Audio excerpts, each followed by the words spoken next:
Alzheimer's affects millions of people every year. As you've seen, that includes members of our own family here at PTL.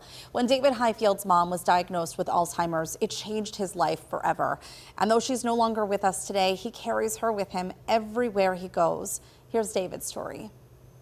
I remember when my mom was diagnosed with Alzheimer's and how bravely she faced it, but also how bravely my dad faced it. Like, he became her caretaker 24 hours a day.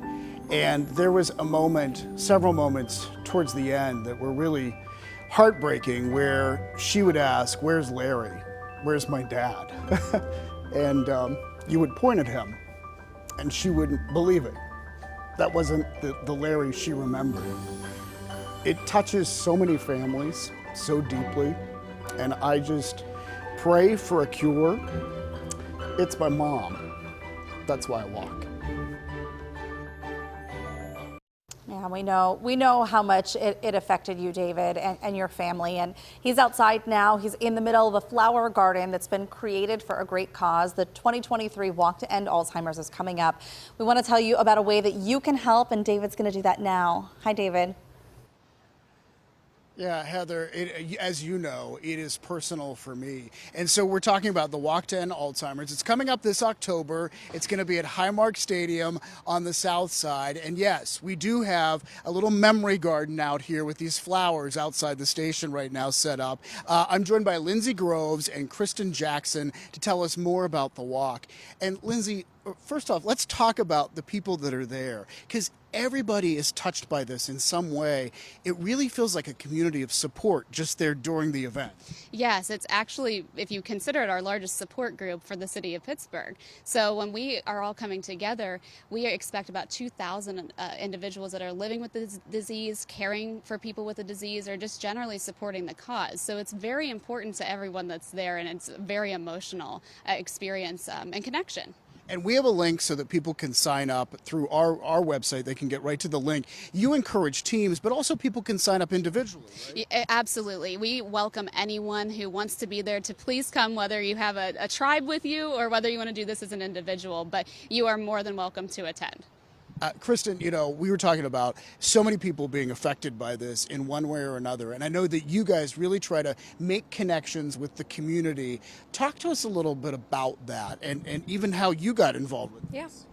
Yeah. Well, I actually got involved from a friend who invited me to a luncheon, and he had been very personally touched by the disease with a direct member of his family. And what I learned in that room with others that had similar stories was that the impact on families is pretty devastating, and that there's a lot of need for the caregivers from the community and support from the association, and that's really what the association brings.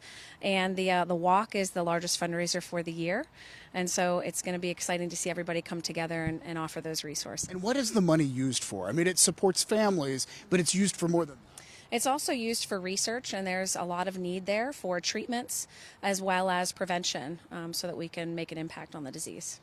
Lynzey, do you have a personal reason for walking, or has it just become something that you just care about? Well, I mean, it's hard not to care about it in general because so many people are impacted. But yes, my family has been affected in multiple ways by this disease, and that's why we work so hard at the Alzheimer's Association to raise the money so that we can have a viable treatment and hopefully a cure. I would love to be put out of a job someday for that reason. So yeah, I hate to say that, but we would love you to be put out of a job too someday. Yes, it really, I mean, this event, it's emotional. There are tears there, but there's also so much laughter and a feeling of love. People are remembering their loved ones and walking for loved ones that are still with us. And, you know, it really is a feeling of support. Absolutely. And that is why we encourage everyone to participate with us. It doesn't matter what your connection is to the disease, just please join us. I mean, the Promise Garden itself, just seeing that as an emotional connection to the association. I know I've seen several, and it gets me every single time with the tears. So, but we encourage every single person to just support it in some way, and whether that's just coming for a walk or if they want to fundraise for us, we would greatly appreciate any help. Thank you so much, both of you, for what you do and for joining us this morning. We appreciate it. All right, so the walk's coming up in October. We have more info and a link for you if you want to get involved at our website, pittsburghtodaylive.com. Heather, I will send it back inside to you right now. Yeah, and let's mark your calendar. The Walk to End Alzheimer's is happening Saturday, October 14th at 9 a.m. It's going to be at Highmark Stadium in Station Square. As David mentioned, we're going to have more on our website. So head over there if you want some details and the link to get signed up now.